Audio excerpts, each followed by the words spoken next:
Sudarlun, dalam rangka memperingati Hari Ibu ke-93 tahun 2021, Camat Klut Utara, Misbah, Sabtu 18 Desember 2021 menggelar berbagai perlombaan tradisional seperti ayunan anak, tampi beras, sapa lintu, dan lomba pawai busana.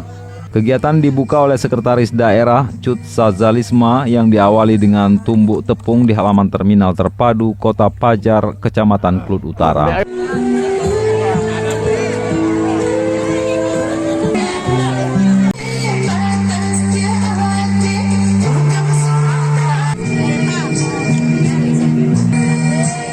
Acara yang berlangsung selama 3 hari mulai 18 hingga 20 Desember 2021 ini diikuti peserta kaum ibu dari 21 kampung dalam Kecamatan Klut Utara.